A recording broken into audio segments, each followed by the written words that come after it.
నమస్తే, welcome to Y news. నేను Kalyani. The news sponsored by Vaira family restaurant, national highway, Tetagunta.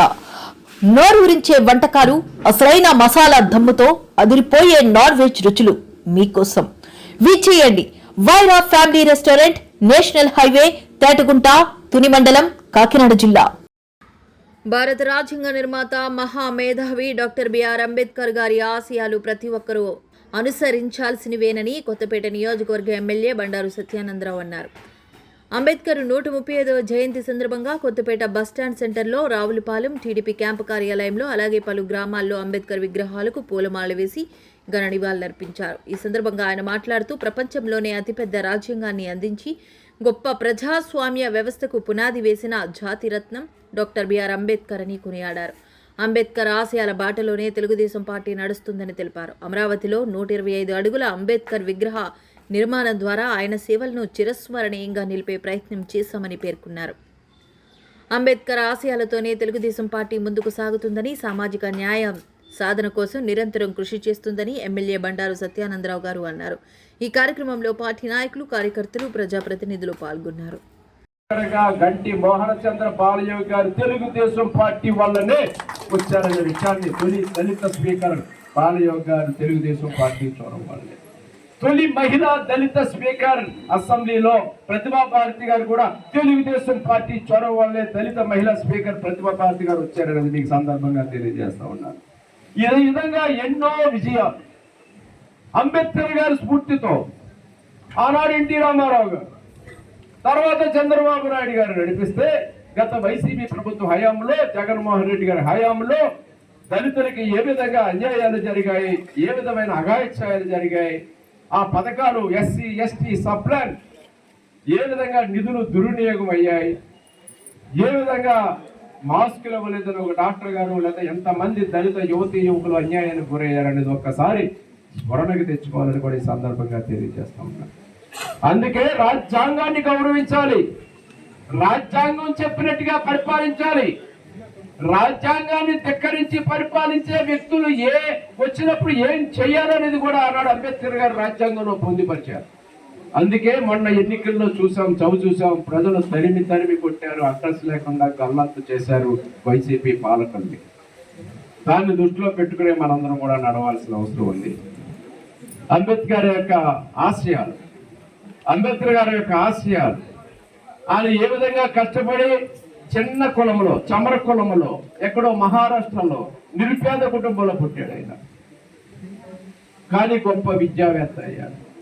దేశంలోనే తొలి ఆర్థిక శాస్త్రంలో పిహెచ్డి, విదేశాలకు వెళ్ళి కొలంబియా యూనివర్సిటీలో కానీ, అమెరికాలో కొలంబియా యూనివర్సిటీలో కానీ, లండన్లోని స్కూల్ ఆఫ్ ఎకనామిక్స్ లో కానీ చదువుకుని పిహెచ్డి పట్టా తెచ్చుకున్న తొలి భారతీయ వ్యక్తి ఎవరైనా ఉన్నారు అంటే అది అంబేద్కర్ గారు.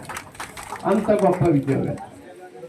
ఆసియాలోనే కరెక్ట్ చేస్తున్నాడు నా భీమారావు గారు. ఆసియాలోనే మొట్టమొదటి వ్యక్తి, ఇండియా కూడా కాదండి, ఆసియాలోనే మొట్టమొదటి వ్యక్తి డాక్టర్ బిఆర్ అంబేద్కర్ గారు. ఆనాడు ఆ కాలంలో అంత గొప్ప విద్యావేత్త. మనం ఎరగం, మన పొట్టలేదు ఆయన రాజ్యాంగాన్ని చేసేది, ఆయన రాజ్యాంగాన్ని అందించారు, మన పొట్టలేదు. ఆనాడు ఏ విధంగా ఈ సమాజం ఉండాలి, ఈ దేశం ఏ విధంగా ఉండాలి, ఈ ప్రజలకి రేపొద్దున ఏ విధమైన మార్గాన్ని చూపించాలి, ఏ దారి చూపించాలి, అందుకే బోధించు, సమీకరించు, పోరాడు. ఏళ్ళు ఎలా చూపుతూ ఉంటాడు చాలా మందికి తెలియదు. ఆయన విగ్రహాలు ఏళ్ళు ఎలా చూపుతున్నాడంటే అది మార్గం, ఒక సందేశం. వారి యొక్క చూపించిన మార్గాన్ని, వారి సందేశాన్ని చాలా మంది అనుకుంటారు ఇది కులానికి పరిమితం చేసేస్తూ ఉంటారు. ఆయనకు కులానికి పరిమితమైన వ్యక్తి కాదు. అంబేద్కర్ గారు అందరి వాడు అని సందర్భంగా మీకు తెలియజేస్తారు. మన దేశానికి రాజ్యాంగాన్ని అందివ్వడానికి, అందరికీ న్యాయం చేయడానికి, అట్టడుగా ఉన్న దళిత బలహీన వర్గాల వారికి, అణగారిన వర్గాల వారికి అందరూ మనుషులే, అందరి రక్తం ఒకటే, అందరూ సమానంగా ఉండాలని కోరుకున్నాం. దానిని ముందుకు తీసుకెళ్ళడంలో సంఘర్షణలు రావచ్చు, ఇబ్బందులు రావచ్చు, కానీ వాటిని అన్నిటి కూడా చక్కదిద్దుకుంటూ ప్రతి దానికి ఒక పరిష్కారం ఉంది రాజ్యాంగంలో. వాటన్నిటిని కూడా చక్కబెట్టుకుంటూ రాజ్యాంగాన్ని అందించి అందరికీ సమాన అవకాశాలు ఇచ్చి ముందుకు తీసుకెళ్లారు. అందుకే ఈ రాజ్యాంగం నీడలో మన భారతదేశం ఈనాడు అగ్రగామి దేశంగా 4వ స్థానంలో ఉంది ప్రపంచంలో. అది 3వ స్థానానికి వెళ్ళబోతా ఉంది తొందరలో. పోటీ పడతా ఉంది మన భారతదేశం ప్రపంచంలో 3-4 స్థానాల్లో. అగ్రగామి దేశంగా 2047 నాటికి వికసిత భారత్ ప్రధానమంత్రి నరేంద్ర మోడీ గారు. స్వర్ణాంధ్ర 2047 అంటే 1947లో స్వాతంత్రం వచ్చింది. 2047 నాటికి కూడా వికసిత భారత్ స్వర్ణాంధ్ర 2047 కావాలనే ఈనాడు గౌరవ ముఖ్యమంత్రి చంద్రబాబు నాయుడు గారు కానీ, గౌరవ ఉప ముఖ్యమంత్రి పవన్ కళ్యాణ్ గారు కానీ, నరేంద్ర మోడీ గారు కానీ, ప్రధానమంత్రి వర్యులు ఈనాడు ఆ సంకల్ప దిశలో వారు ముందడుగు వేస్తూ ఉన్నారు. ఆ ఫలాలు అందుకుని మనం ముందడుగు వెయ్యాలని, ఎక్కడికెక్కడ మహాత్మా గాంధీ కలలు కన్న స్వరాజ్యం, అంబేద్కర్ గారి ఆశయం, ఇవన్నీ కూడా గ్రామ స్వరాజ్యం.